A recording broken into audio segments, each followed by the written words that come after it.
अनुज चौधरी के 52 जुमे वाले बयान का समर्थन।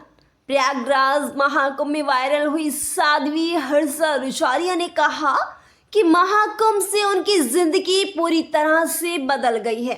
अब उन्हें अपने धर्म शास्त्र और सनातन को जानने और सीखने को मिला है। उन्होंने संभल के शाही जामा मस्जिद को लेकर कहा कि भगवा रंग सनातन की पहचान है, इसलिए इससे किसी को आपत्ति नहीं होनी चाहिए। संभल हिंसा को लेकर कहा कि हमारे धर्म में तो फूल फेंकते हैं जो पत्थर फेंक रहे हैं, उनके बारे में वह क्या बोलेगी। वही उन्होंने कहा कि सिर्फ एक ही पार्टी हिंदू की बात करती है, जबकि सभी विपक्ष इकट्ठा हो गए हैं। सीओ अनुज चौधरी के 52 जुम्मे वाले बयान का भी उन्होंने समर्थन किया।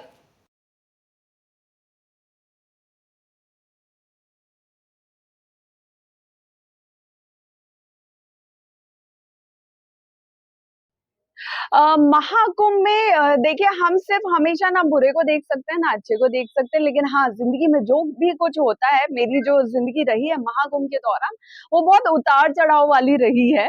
और लेकिन मैं इस चीज को बहुत गर्व के साथ बोलती हूँ कि जो कुछ भी महाकुंभ में मैंने सीखा है, जाना है और महसूस किया है, उससे मेरी जिंदगी बहुत बदल गई है। अब जो मैं एक पहले था एक नॉर्मल इंसान, एक नॉर्मल लड़की, वो अब बहुत कुछ सीखी है धर्म के बारे में, शास्त्रों वेदों के बारे में, साधु संतों के बारे में, हिंदू धर्म के बारे में, रीति रिवाजों के बारे में। तो बहुत कुछ मुझे जानने को मिला, बहुत कुछ मुझे सीखने को मिला है। पिछले दिनों आपने कहा था कि सनातन के लिए कुछ बड़ा करूंगी। क्या करने का विचार है और किस उद्देश्य से करना चाहते हैं? वो उद्देश्य मैं आपको बता सकती हूँ, लेकिन क्या करने वाली हूँ ये अभी भी पर्दे में है।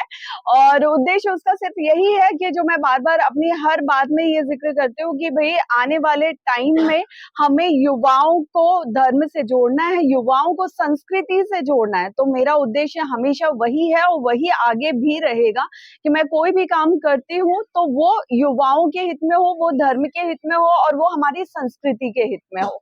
ममता कुलकर्णी जी को जो है उनको महामंडलेश्वर पद चाहा हम्म आपके भी मॉडलिंग करियर के चलते साथ ही इस रूप में सवाल उठे हैं, हम्म तो लोगों की इस विचारधारा को लेकर क्या? देखिए, मैं किसी और के पद को लेके तो कुछ भी नहीं कहूंगी, लेकिन हाँ, जो मेरी बात है जहां तक, वहां बात ये है कि आप नहीं जानते कि कब आप किस रास्ते पे चलने लगेंगे। ईश्वर की क्या मर्जी है, महादेव क्या चाहते हैं आपसे, ये कोई नहीं जानता। मेरी बहुत अच्छी लाइफ पहले भी चल रही थी, मैं बहुत अच्छा अर्न कर रही थी, लेकिन आज के टाइम में मुझे लगता है मेरी बहुत शांतिपूर्ण जिंदगी चल रही है, जिसमें मैं बहुत ज्यादा खुश हूँ। आगे की योजनाएं क्या है? सनातन के प्रचार प्रसार के लिए क्या करने वाली है? ये मैंने बताया कि अभी इस पे पर्दा रहने दीजिए, आने वाले वक्त में सबको पता चलेगा। संभल में जामा मस्जिद का रंगरोगन हो रहा है, इसे लेकर हिंदू संगठनों पर मस्जिद के कलर को लेकर सवाल उठा रहे हैं। इसमें हरे के साथ भगवा कलर भी करने की मांग उठ रही है, क्या कहेंगे? बिल्कुल सही है, भगवा रंग की जो मांग उठ रही है, भगवा रंग जो है वो सनातनी की पहचान है, सनातन की पहचान है। तो वो रंग बिल्कुल होना चाहिए, उसमें कोई किसी को कोई दिक्कत आपत्ति नहीं होनी चाहिए। जामा मस्जिद का जिस तरीके से मामला चला है, पिछले 3 महीने से चल रहा है, या उपद्रव भी हुआ, 4 लोगों की मौत भी हुई, पुलिसकर्मियों पर पत्थर भी फेंके गए, क्या कहना चाहिए? देखिए, हमारे धर्म संस्कृति में तो फूल फेंकना है। बहुत बढ़िया। ठीक है, अब जो पत्थर फेंक रहे हैं उनके बारे में मैं क्या बोलूं। वो अपने धर्म, अपनी संस्कृति, अपनी परवरिश के बारे में बता रहे हैं, क्योंकि हमारे धर्म में ऐसा कुछ भी नहीं कहा गया है। और रही बात, मैंने पिछले कुछ दिनों में ये भी बात सुनी थी कि मस्जिद तोड़ने की बात चल रही है, सब चीजें बात चल रही हैं, तो मैं मस्जिद तोड़ने के पक्ष में नहीं हूँ, क्योंकि हर बार हम तोड़े ये जरूरी नहीं है ना। कभी कभी हम सामने वाले के रीति रिवाजों से चलते हैं और तोड़ने की जगह दफनाते हैं, उसके ऊपर मंदिर का निर्माण करते हैं, है ना। दफनाना उनके रीति रिवाज है, हम उसको फॉलो करते हैं। संभल के सीईओ हैं अनुज चौधरी।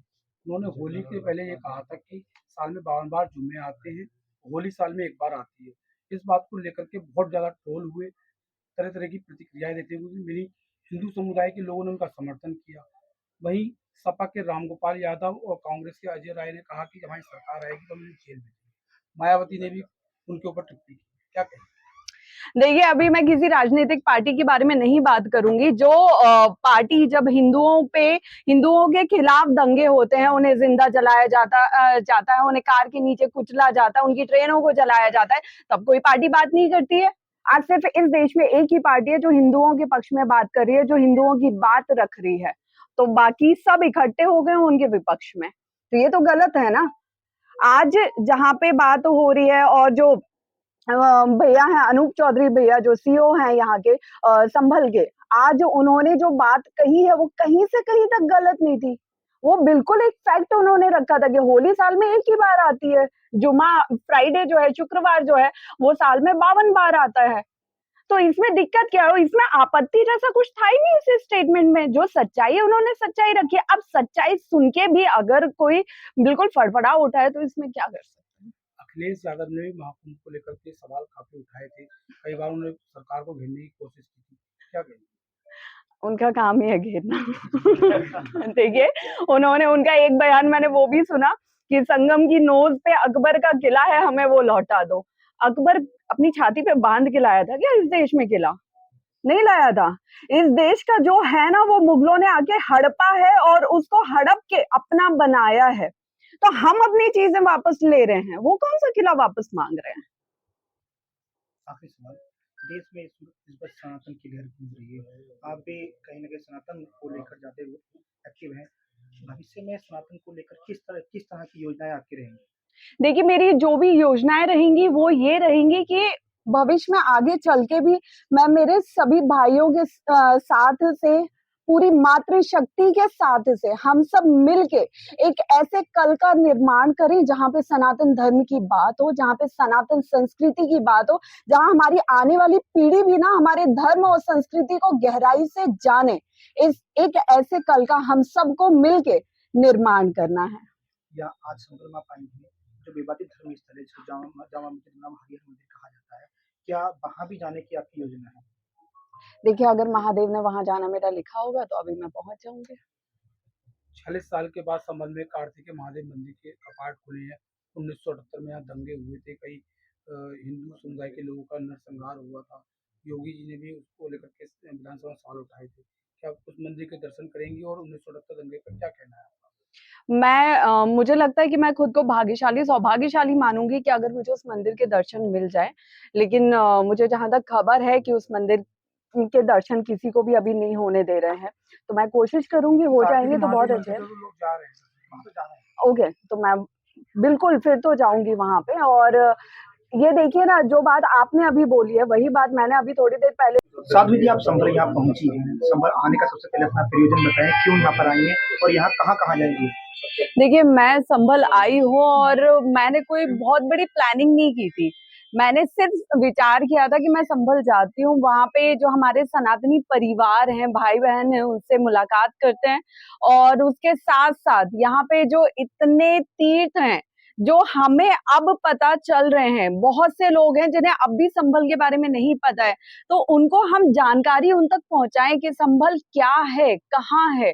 तो ये मेरा एक छोटा सा उद्देश्य था जिसे लेके मैं आई थी। लेकिन यहाँ पे मैं जितने लोगों से मिली हूँ, विश्व हिंदू परिषद के माध्यम से जितने कार्यकर्ताओं से मिली हूँ, और उसके साथ साथ मैं नारी शक्ति जो है दुर्गा वाहिनी की, उनसे मातृशक्ति से भी मिली हूँ, तो मुझे यहाँ आके बहुत अच्छा लगा और खुद में गर्व महसूस हो रहा है कि यहाँ पे जिस तरह से कार्यकर्ता लगे हुए हैं, अलग अलग संगठन लगे हुए हैं, कार्य कर रहे हैं सनातन धर्म के लिए, वो बहुत ज्यादा तारीफ करने लायक है। यहाँ कहाँ कहाँ जाएंगे? ये अभी हम तय करेंगे कि हम कहाँ कहाँ जाते हैं, किस मंदिर पहुंचते हैं, कहाँ भगवान का बुलावा है। पिछले 3 महीने तक संभल लगातार चर्चाओं में, खासकर 46 साल बाद यहाँ कार्तिकेय महादेव मंदिर के प्रशासन ने कपाट को खुलवाया है।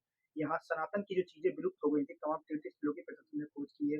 तो क्या अब इस चीज को लेकर क्या कहेंगे आप, क्योंकि संभल जो है लगातार सनातन की ओर पुनः लौट रहा है? देखिए, ये जो अभी एक सनातन वाली लहर चल रही है और इसमें देश का युवा जुड़ रहा है ना, ये बहुत बड़ी बात है और ये बहुत बड़ा बदलाव है जो देश के इतिहास में हो रहा है।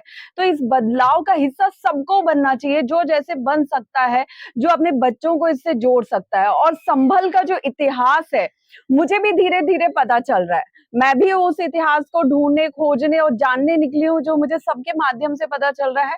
तो यही इतिहास जो है और आने वाला जो वक्त है, कहते हैं वेदों, शास्त्रों, पुराणों में लिखा है कि संभल ही वो नगरी है, वो पावन नगरी है जहाँ कलयुग के अंत में भगवान कल्कि का अवतरण होगा। तो ऐसे नगर को जानना हम सब सनातनियों का फर्ज है, हक है, और जिसे हम जानेंगे और आने वाली पीढ़ी को भी बताएंगे कि संभल भी है हमारे इस देश में।